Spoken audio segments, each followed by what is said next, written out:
in just a few minutes. But first, are you thinking of buying a home in the new year? This is a question that a lot of people are asking. Jim Bottrell, founder of the Jim Bottrell Real Estate Team, has our 2023 outlook on the real estate market. Jim, how are you? You look like you're freezing, but it also looks very pretty out there.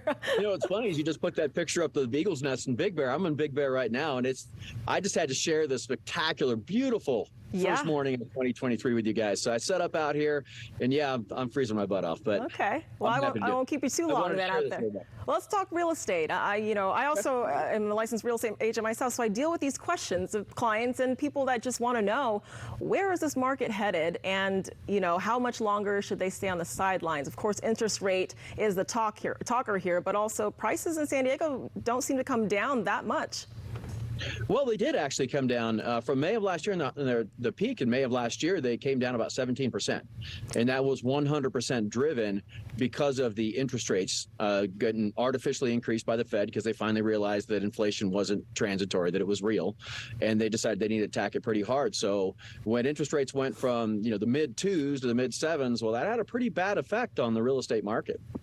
Well, I mean, we talk on prices. I guess I should clarify prices in general in San Diego. For the most part, yes, they have come down. You're right, but overall perspective, it's still a very, ideal place to buy a home or invest in, which we've seen San Diego prices stay and remain one of the top ones in California because of our weather, right? It's a great place to live, and people want to come here. A lot of people from the East Coast even want to come out here, so they keep our prices in San Diego pretty stable here. But what are we looking like, or what can people expect to do? Let's say they have investment properties. Do you suggest, or what do you think that will happen when it comes to either selling those or holding forth and waiting till things kind of correct itself? Because it's different for buyers, right, that are going into the market as a first-time home buyer, but it's also different if you're holding a portfolio of investments. Yeah, well, I mean, if you're a first-time home buyer, I always say that owning is better than renting. Just period. It always is. It doesn't really matter what the interest rate is, because interestingly enough, when you own a home, it's actually cheaper than renting, even if the payment's higher, because when you figure in the massive tax benefits and you figure in the principal reduction, it's still cheaper. Now, that second part of your question, if you hold a portfolio of homes, it depends on what you want to do with the money. If you want to sell them, you can do that. I don't, I own a portfolio of homes, but for me, I look at the generational wealth aspect of it. I'm in my early 50s now. I don't believe the Social Security is going to be around for me. So for me, I created my own Social Security by owning investment properties where you have tenants that, over time, they buy that house for you. Then someday when I decide to retire, those houses will be paid off, courtesy of the tenants. And then, that'll be we call mailbox money. It just shows up. And then someday when I leave this earth, as we all will, I have 3 daughters. They will inherit those homes, and they will have advantages in life that, maybe you and I didn't have. But that's why I like the investment properties. To me, it's just my own form of Social Security. I don't have to depend on anybody anymore. That's right. I'm sure you've heard it as well from your clients and people that are curious about the real estate market. They're anticipating a crash. What's your take on even thinking that we are in for a crash? Or is it just a correction? I always like to get your advice and other real estate agents about their take on this. Go ahead.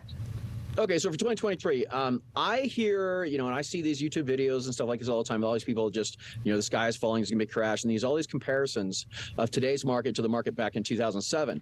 And I disagree on a fundamental level with every single comparison to today's market versus the market from 15 years ago. We could do an entire segment on this.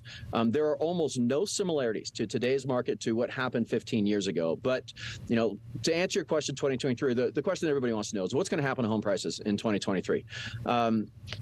I think it's pretty fair to assume that we're not going to go up in value in 2023. If we have a mild recession and or the interest rates stay at 7.5% or below, I think that a lot of the decline is already priced in. I think we're just going to kind of have a flat year at that point in time. If interest rates go above 7.5 and or we have a bad recession, well, then I still think there's more pain to be had inside our housing market. Now, interest rates going up doesn't help anybody, because it's going to cause the prices to go down, which means your seller is going to sell their house for less money than they would have. And your buyer, even if you buy that house at a cheaper price, your interest rate's higher, so now your payment's higher. So it doesn't benefit anybody. So my advice to anybody out there who's looking to buy or sell a home in 2023, do it now. Do it, the sooner the better, honestly, because I think that the interest rates are going to go up. I think they have to.